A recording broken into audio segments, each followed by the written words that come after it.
up, Hobbyist? Welcome again to another One Piece trading card game deck profile, and today OP03 deck profile for you guys. And yes, a lot of people talking about this leader, Nami, because of her unique win con. Basically, the basic rules was the basic rule is that when your deck run out, you lose a game. But Nami has a special win condition that if you run out of your deck or if you deck out, you win the game. That's her first ability, and her second ability is that when this Nami's attack deals damage, you mill one card on top of your deck. Mill is a term from Magic the Gathering. Basically, you're discarding cards from your deck. So that's I think that's what mill came from. But yeah, discarding the top of your deck. So when I say mill in this deck profile, that means you discard the top cards of your deck. Alright, so this is alright, I call this deck I think there are two types of Nami gameplay right now. It's one that's defensive, which is my deck profile right now, and the other is the offensive milling deck.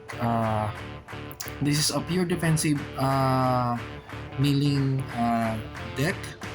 So I've been using this ever since OP3 came out, and it's quite fun. It's it's somehow kind of competitive, but yeah, there's still some flaws, or there still needs some support, I think, for the upcoming set, or I hope there will be a support for upcoming set. But right now, as it is, it's not that too weak, it's not that too strong, it's fun to play. It can somehow manage to cope up with the meta decks, because you have your own condition to win is just to mill out your deck. You will not focus on your opponent's life, you will just focus on your deck. So anyway, so that's our deck profile today, Nami defensive play. Let's get it on. So first off, the combo from OP2, Cabaji and Mohji. Yeah, alright.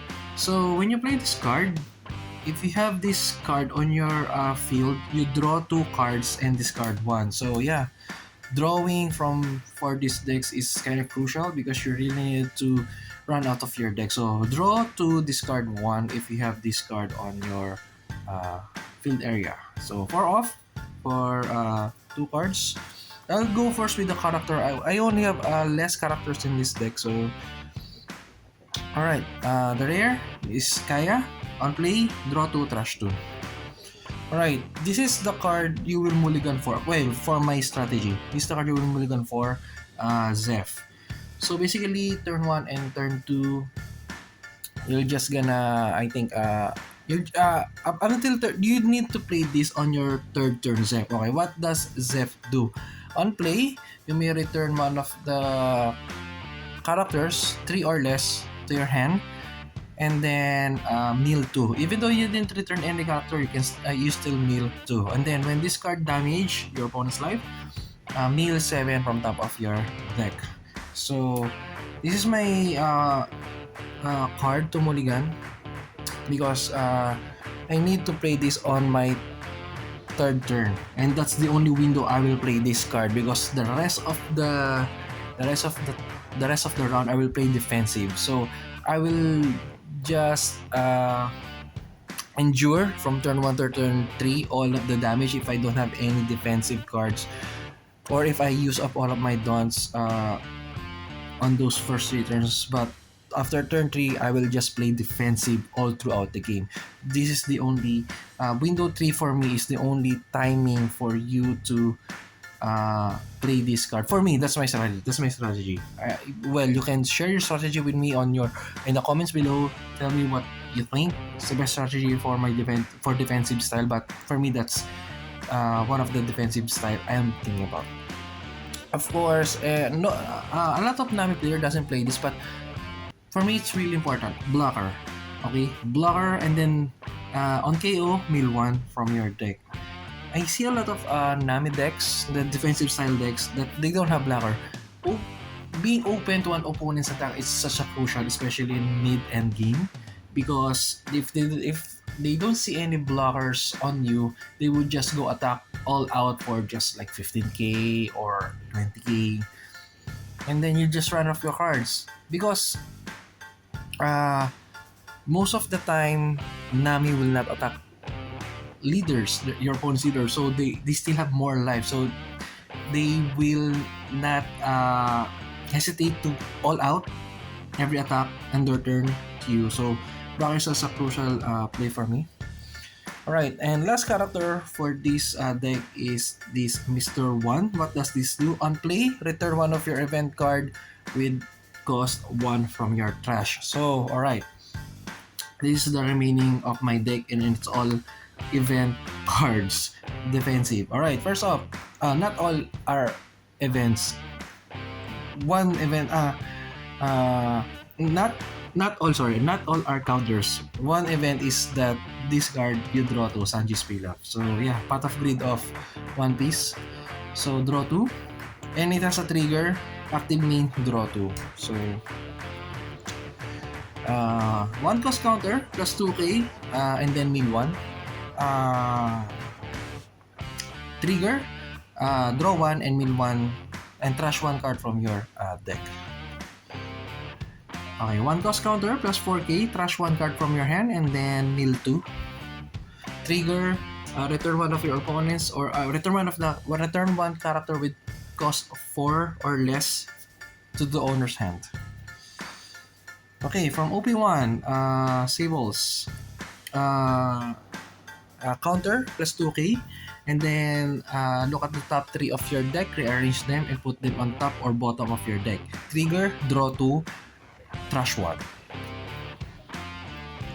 Alright, this is Nakama's All-Star from OP2 Impel down. Basically, you will not use this active main because it needs even cov leader, but you will only use this as a discard only useful in your trigger because it has draw 2. And if you manage to draw this is the card you will discard from Cabaji or Kaya. So or this counter that you need to discard. So yeah, this is one of the cards you can discard to fill your hand. Right. 3 Overheat. Overheat is 2 cost counter plus 9k and then return one of character with 3 or less active to your hand. So basically, after you play Kaya and you go defensive, you will just play this to return Kaya or this 2 cost character so that you can use them again in your next turn. Okay, 2 Love Beam. Why only 2? Because sometimes you have a lot of cards in your hand, you barely use this. So plus 4k, if you have 3 cards or less, you draw 1 card. 1 Death Wink, same as Love Beam. It's hard to use this early mid game, barely using it at end game. Plus 6k, draw up until you have 2 cards in your hand. So basically it's a good counter, but mostly an end game. Trigger, return one of character with 7 cost to the owner's hand. And 2 of these 3000 swords. So why this is the only, not all are counters. This is one of the not counters event. Why this? Sometimes your opponent's board has so many, especially those big attackers. This event card, active main, returning them to the bottom of the deck is crucial. Instead of Nojiko, I don't play Nojiko here. Nojiko is 2 cost character on play. Return one of your opponent's character with 5 cost or less to their opponent's hand. So basically, you just return to them, but this returns to the bottom of their deck. So sometimes I just use this if I have Zeff on that turn that I played, and then the next turn when I want my Zeff to attack, I'll just use this to their blocker so that my Zeff could push through with the damage. But mostly I use this just to lessen the opponent's board presence because a lot of black players, white beards, they have a lot of big bodies and it's really hard to defend with those big characters. So and it's much stronger for me than Nojiko. Though it's 4 cost, but it's worth it putting that Marcos Borsalino at the bottom or the big drops. So basically, this is all of the most of the event cards has triggers that draw to discard or draw to. It has a great. By the way, Overheat has a trigger. Return one of a character with 4 cost or less active to the war's hand. So correct me if I'm wrong for the triggers or for the bounce. Sometimes I forget if it's opponents or just any characters. So pardon for me that double check it on the website, but basically that's the idea. So you'll just defend and defend until you mill out. By the way, I do not put all dons to Zeff when attacking. I always just put one don. So 7k. If they don't have blocker, I'll just put one don to Zeff with 7k. Why? Because either they will discard 2 cards from their hand to counter Zeff or mill 7. So I don't want to pressure all my dons to attacking Zeff for the mill 7 because if I do that on when the turn comes to the opponents, I don't have any dons to defend. So basically, I'll just attack with Zeff with just 7 on. Yeah, and then that's the only play on my turn 3 and then the rest all defense. So yeah, this is my Nami. I have fun playing with this. I have a fair wins with this Nami. I do run. I made a top 3 from our local standard battle last weekend with 12 players. I just lost to Whitebeard. A lot of players know now how Nami works, so they know how to counter it. That's why I'm making a Nami offensive type of deck. This is a defensive, so basically people know how to counter this. They'll just attack 7k, they'll just attack 9k, and you lose all cards in your hand. So with that, I'm thinking of a new strategy for Nami. Still milling, but more of an aggressive type. So stay tuned for that. Right now, this is my Nami deck. What do you guys think about Nami? If you want to share your idea, you can comment down below. Let's discuss about Nami. I think Nami is a really fun deck to play. You just mind your own deck. I hope you learn something from my deck, and I do hope to share with you more deck profiles here in my channel. Stay tuned for that aggressive, offensive Nami deck I'm brewing up. So yeah, thank you guys for watching. See you again next time. Bye.